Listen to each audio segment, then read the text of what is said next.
It was 2:12 in the morning in the heart of the Sahel. The wind carried nothing but dust and the hum of encrypted radios.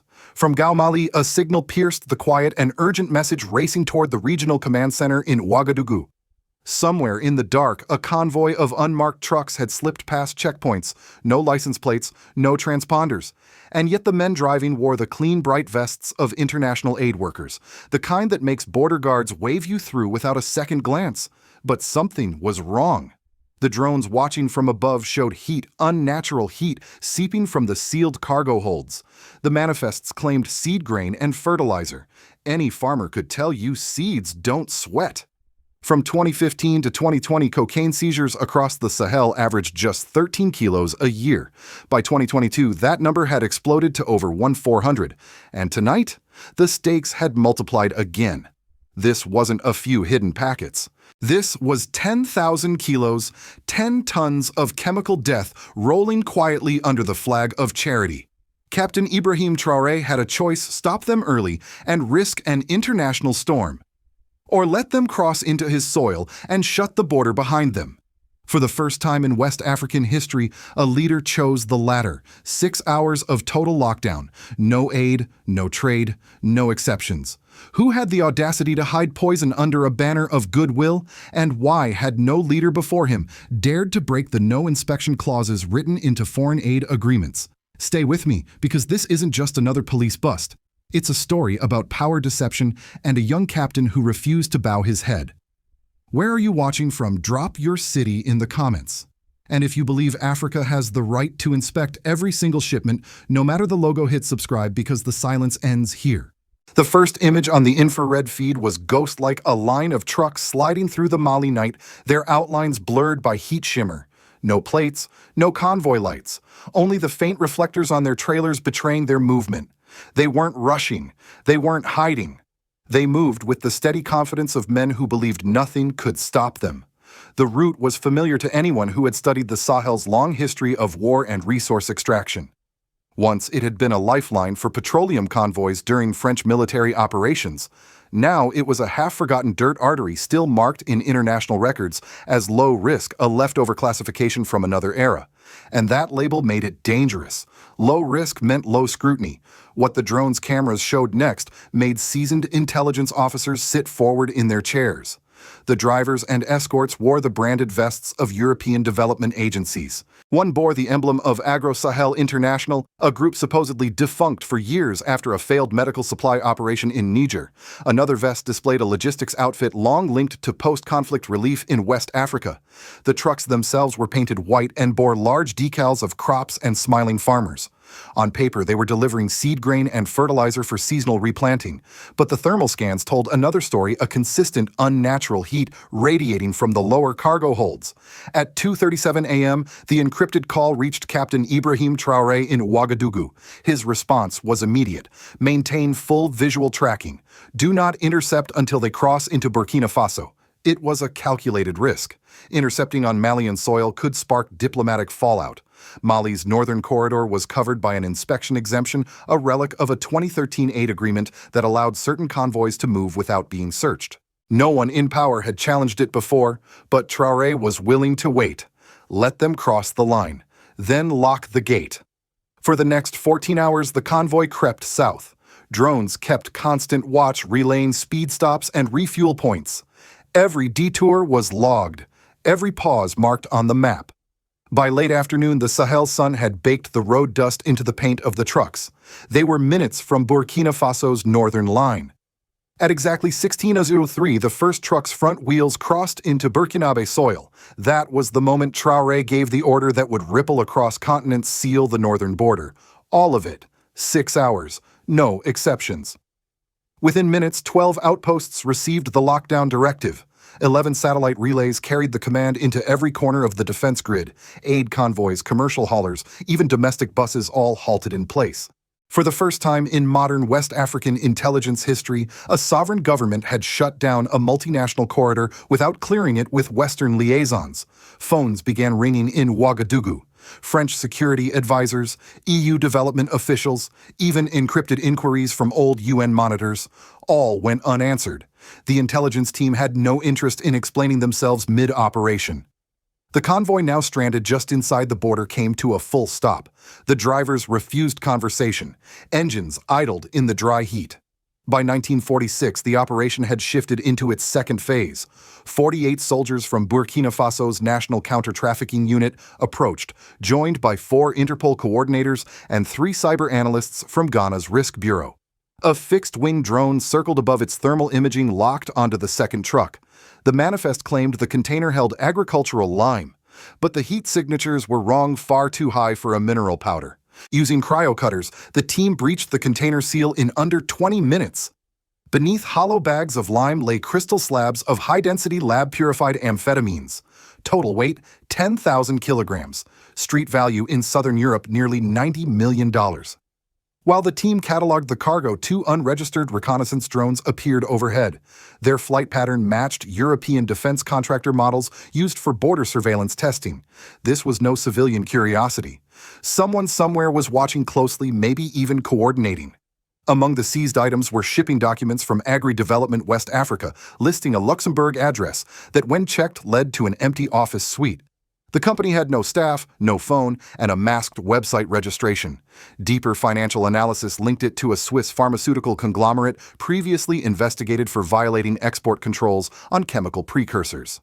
Even more alarming was a bilateral contract with a semi-autonomous region in southern Libya. A key clause exempted all cargo from inspection to preserve temperature-sensitive bioexperimental materials.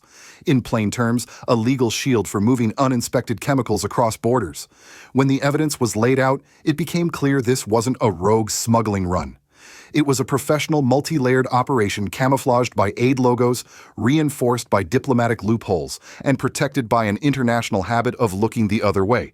For the men on the ground in Gorom, the bust was just the beginning. For Captain Ibrahim Traoré, it was the proof he needed to go public and challenge not just criminals, but the entire system that had allowed them to operate in plain sight.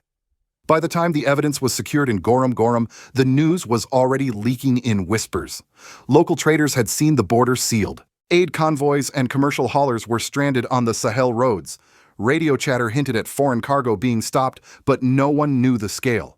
That changed when Captain Ibrahim Traoré stepped into the war room in Ouagadougou and gave the order, "Release nothing privately. We go public. All of it." It was a decision that shattered decades of protocol. Typically, seizures of this magnitude were handled quietly, tucked into diplomatic channels, negotiated behind closed doors. Traoré refused. The seized manifests, shipping QR codes, and thermal scan images were compiled and transmitted to open-source diplomatic networks. Within hours, independent fact-checking hubs in Kenya, Ghana, and South Africa confirmed the authenticity of the documents. The Interpol West Africa Directorate issued an official statement calling it the largest synthetic drug seizure in West African history. But the real earthquake came from the packaging labels. Agri-Development West Africa wasn't just a name on paper, it was embossed on seals, printed on tape, and repeated in every internal document. And yet its Luxembourg headquarters was nothing more than an anonymous office suite. The paper trail led to a pharmaceutical supply chain conglomerate in Basel, Switzerland, a company previously investigated for exporting chemical precursors to illicit labs. Then came the detail no one could ignore: 2 unregistered military-grade drones circling the seizure site. Their altitude, heat dispersion, and orbit pattern matched surveillance hardware used by European defense contractors. Were they monitoring, coordinating? The implication was unavoidable. Foreign eyes had been watching, possibly in real time. Paris moved first. The French Ministry of Foreign Affairs contacted Burkina Faso's embassy requesting a confidential dialogue. The EU Policy Consortium released a statement expressing regret at the breach of procedural trust. Careful diplomatic language for you, broke the unwritten rules. But the media in Europe and North America took a different line. BBC World's ticker read for nearly 18 hours, NGO cargo seized in Ouagadougou standoff. Le Monde headlined Burkina Faso detains EU relief shipment. Human rights violation op-eds called the action an overreaction, a diplomatic breach, and unfounded suspicion. None of them mentioned the amphetamine purity levels. None showed the drone footage. A consortium of NGOs, including Médecins pour le Sahel and Health Horizons, issued an open letter demanding the immediate return of biomedical devices intended for fertility programs in underserved regions. Their statement, co-signed by European policy researchers, was sent directly to the African Union Commission. The subtext was sharp: Burkina Faso had jeopardized humanitarian trust. 48 hours later, the international press room at Ouagadougou airport was packed with over 100 journalists from 5 continents. Cameras flashed as Traoré walked in, stood at the podium, and read just 3 lines: "This is not aid. This is murder," with a logo. "And I will not apologize for defending my soil." No Q&A, no elaboration, just silence, the kind of silence that echoes louder than applause. In Ghana, President Nana Akufo-Addo released a televised statement affirming Burkina Faso's sovereign right to inspect any cargo entering its borders. In Mali, Prime Minister Choguel Maïga called Traoré a necessary flame in a region long smothered by hypocrisy. Algeria and Chad pledged legal teams to help audit historical cargo exemptions. Nigeria's President Bola Ahmed Tinubu warned of multinational exploitation hiding under goodwill mandates and called for a continental database of exempt shipments. The African Union's West African bloc convened an extraordinary meeting in Accra with one agenda: rewriting inspection protocols for all cross-border aid. On TikTok, Instagram, and Twitter, youth from Lagos to Nairobi remixed Traoré's 3-line speech into protest montages. Hashtags surged: "Not Aid Africa Lives Matter," "Expose the Roots." In Paris, protesters gathered outside the Ministry of Europe and Foreign Affairs holding placards: "Stop hiding the truth in aid." For years, the Sahel had been portrayed as a passive recipient of external help, a place where charity arrived and sovereignty was quietly parked at the border. But this single operation was changing the lens. Burkina Faso wasn't pleading for recognition, it was drawing red lines. And with every African leader who voiced support, the more isolated the European narrative became. Instead of a lone defiant captain, the image now was of a continent slowly but deliberately defending its arteries from being poisoned. This wasn't just about 10 tons of amphetamines. It was about the legal ecosystem that had allowed such cargo to move without scrutiny, the inspection exemptions, the diplomatic seals, the NGO branding that turned checkpoints into photo ops instead of guard posts. For decades, those loopholes had been treated as the cost of humanitarian access. But Traoré's question now hung in the air: who enforces inspection when the law has been pre-written to allow blind transit? In that question was the heart of the crisis and the start of a movement that no one could put back in the shadows. The Gorom Gorom bust did not fade into the back pages. Within days, Captain Ibrahim Traoré transformed the operation's momentum into structural change. The provisional government announced Operation Sahara Sans Drogue, not just a campaign, but a permanent re-engineering of Burkina Faso's border security. 11 high-resolution scanning stations were mapped along the Sahel belt. These were not symbolic checkpoints. They were mobile, adaptive scanners capable of penetrating cargo containers, liquid chemical tanks, and insulated NGO shipments. Traoré's order was absolute: every cargo enters inspection. No logo, no flag, no friendship, will wave it through. The political effect was immediate. ECOWAS convened an extraordinary budget council in Niamey. 11 member states voted unanimously to allocate supplemental funding for border security, the first time the bloc had altered its fiscal agenda for a single nation's domestic initiative. Nigeria pledged satellite uplinks from decommissioned French military towers. Mauritania offered drone logistics. Benin volunteered its airspace for patrol flights. Niger opened access to intelligence feeds from its desert monitoring posts. The message was clear: the loopholes that had been taken for granted were now security threats. In international circles, the fallout was more delicate. European officials, caught between defending aid integrity and avoiding association with trafficking, began to call for balanced transparency. The African Union formed a working group on sub-Saharan customs integrity to audit inspection exemptions continent-wide. South Africa proposed lending its anti-smuggling AI system to Mali and Burkina Faso for pilot testing. The diplomatic risk was enormous. Closing long-standing humanitarian corridors without Western oversight could provoke aid cutbacks or sanctions. But the political calculus inside the Sahel was shifting. Sovereignty now polled higher than foreign goodwill. Inside Burkina Faso, the changes were visible within weeks. Customs officers received tactical training in detecting disguised contraband. Agricultural experts were embedded with inspection teams to verify seed aid claims. Rapid response laboratories were established in Gorom Gorom and Dori, capable of identifying chemical compounds within 90 minutes. Inspection results were shared in real time with partner states via a secure regional network. The reforms didn't just target narcotics, they redefined how aid was verified before reaching local communities. Convoys labeled as anti-pest liquid or soil nutrient concentrate now underwent chemical analysis before clearance.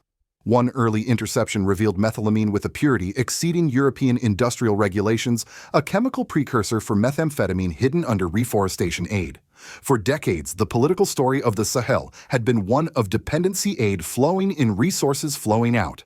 This operation inverted that frame.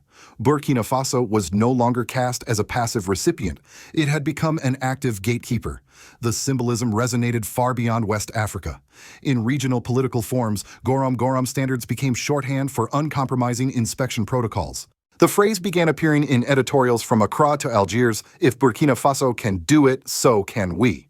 Traoré knew the risks. Western funding streams could be reduced, diplomatic relations might strain, but he calculated that public support domestically and across Africa would outweigh short-term losses.